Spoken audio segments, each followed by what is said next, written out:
So I wanted to tell you guys some more of what they're saying. And, they admit that they lied, and that's great, but it's too late. One of the books that I always sort of quoted when I was on the Fashion Fun Femme account was Thomas Paine's Common Sense. And I just wanted to show you guys why I, like to quote it. So I'm just going to go to something that I quoted. I think I bookmarked something. I don't know why I bookmarked this now. I had, I bookmarked it and put like little asterisks on the side. Let's see. Okay, let's see. It's just said about Thomas Paine that he, by temperament, Paine throughout life was revolted by human suffering, and with a mind to a large degree pragmatic, he diligently sought out the causes of injustice. And that's what I'm saying.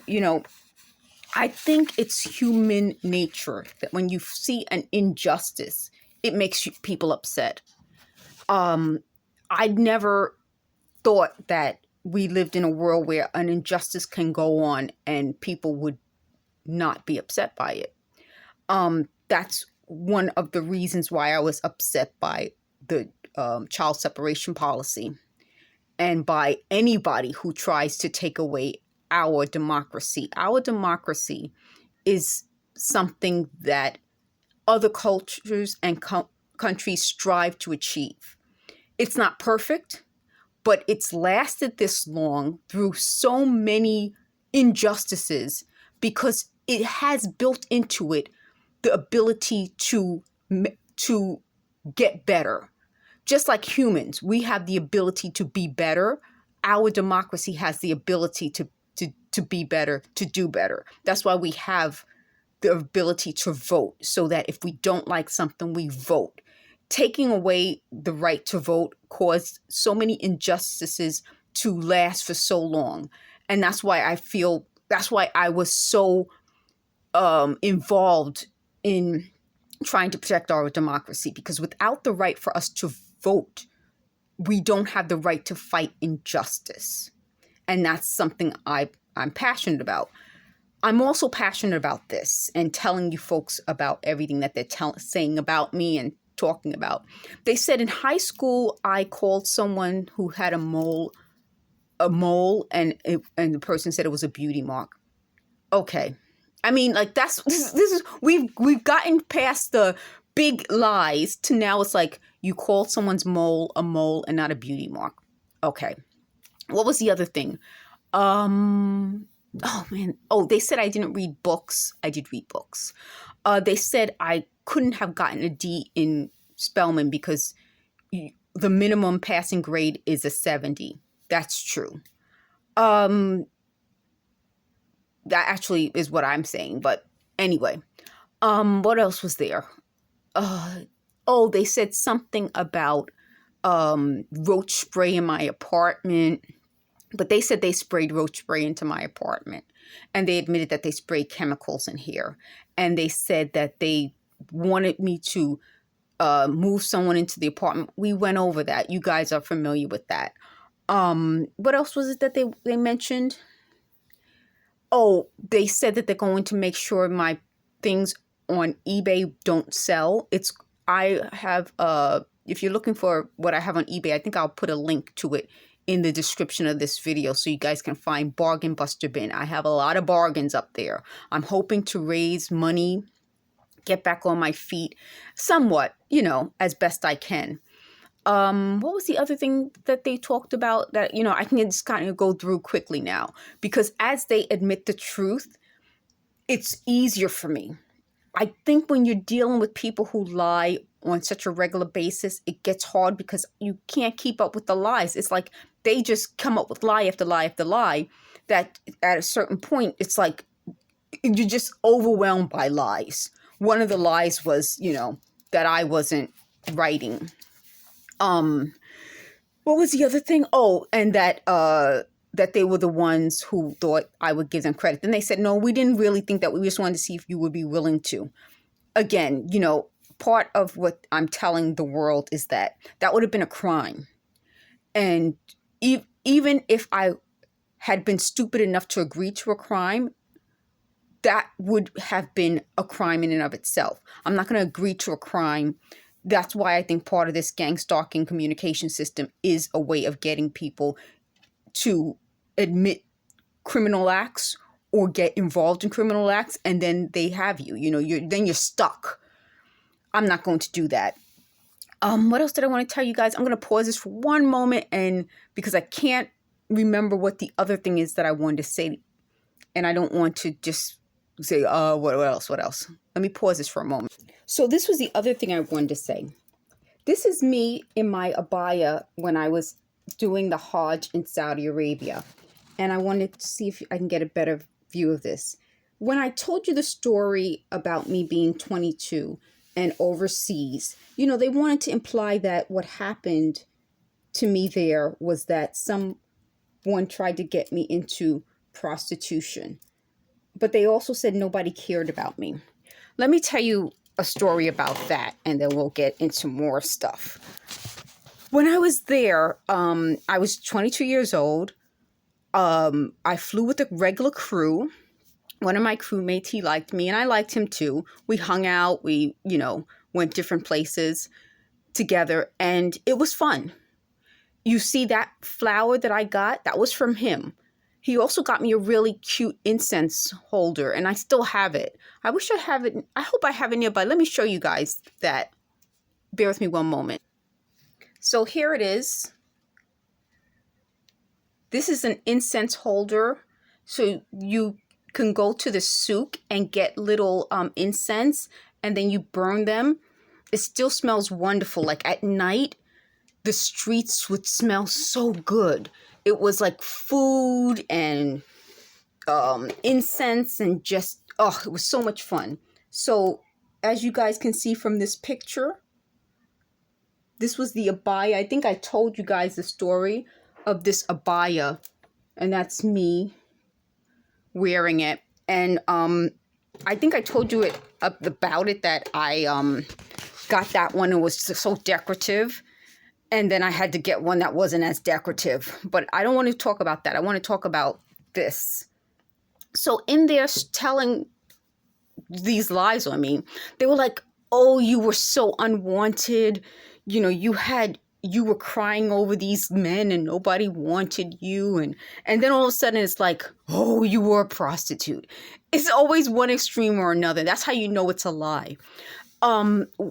They were upset because when I started the YouTube channel before, that would have been maybe, I don't remember what year right now, but I started the YouTube channel before this one. The date that you see when you look at the channel now is the date when I ended that channel, and it went as of 2018, but I had a channel before then. And I was talking about body language, and like people would leave comments and say, well, how do you know if this guy likes you, whatever? They're like, how do you have any experience? Well, I have experience, good and bad, you know, and I told you guys that I have trial and error. I had guys really like me, guys not really like me. So they're like, didn't you think this guy, you know what? And that's my point. Like, it feels like they're doing things after the fact. When you look at life after the fact, it's not really the same. It's not the same.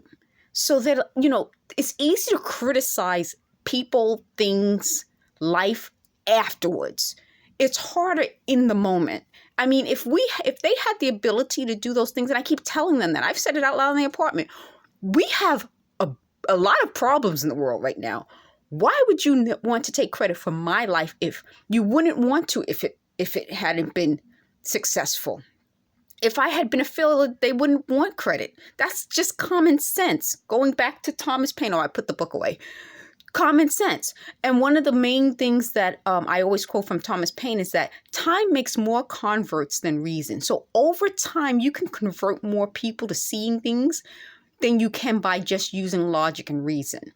So that goes back to what I'm saying. It's easy decades later. This picture of me is 1996. Okay? This is 1996 me. This is 2023 me. Okay? And it's easy after the fact to say, it's hard in the moment.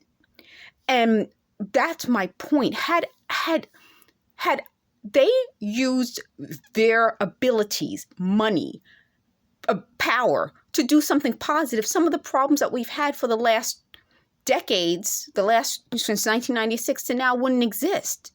And that's my point. The little power that I had, I used to try to do something positive. Even just making a difference in a small way. Coming on this channel and talking about my experience with these people. That's my point. Like, why should a regular person like me have to do these things when the people in power who have the ability to do so much more don't? Why should they take advantage of regular folks, vulnerable folks, when they could be doing something to help the world? I don't even want to go through the list of issues that we have in this world that these resources could have been spent on. These resources could have been spent on so many issues, but instead we're talking about abayas and flowers and ex-boyfriends. So if they want to criticize ex-boyfriends or guys who like me, they should call up those guys and make those criticisms. So the next, on the flip side, is they don't want me to talk about my relationships. Why should I not? If the guys were in a relationship with me, I have every right to discuss it, just like they have every right to discuss their relationships with me. These people have no right to. And that's my point. And part of what I'm telling you folks in discussing this openly is that once you start to look at the proof that I have and the evidence that I have, there's no reason to argue about it. I mean, reality sinks in. When you look at this picture of me, you see this young girl in a foreign country. Had something really traumatic happen to me there, things wouldn't have worked out this way. So you can tell, this is me before something traumatic happened. This is me after something traumatic happened. There's no way something really traumatic happened to this young girl. There's no way. That's what I'm saying. Something traumatic happened to me. And I have proof that it happened. Compared to her, there's no way. So they said that the guy who I told you gave me this incense holder and the flowers and took me to restaurants, he was my coworker. And they're like, well, he blah, blah, blah, blah, blah. To my knowledge, he didn't do anything wrong. So to suddenly say, oh, he did all these horrible things to me, no, that's a lie. And that's my point. They're not just lying on me, about me, but they're doing it to other people too. And for me now in 2023 to have to say in 1996, look at me, I was fine. They said there was a big issue that I had with my coworkers. That's a lie. So I just wanted to say those things. I'm going to do these videos on a regular basis so that you guys can constantly see me. I'm constantly going to be in front of the camera and telling you folks what's going on. What was the other thing that they talked about? They said they're going to continue to damage my property because that makes them feel powerful, I guess. Again, I'm going to have to deal with them the way you have to deal with a criminal organization who's trying to threaten and intimidate you. Thanks for watching.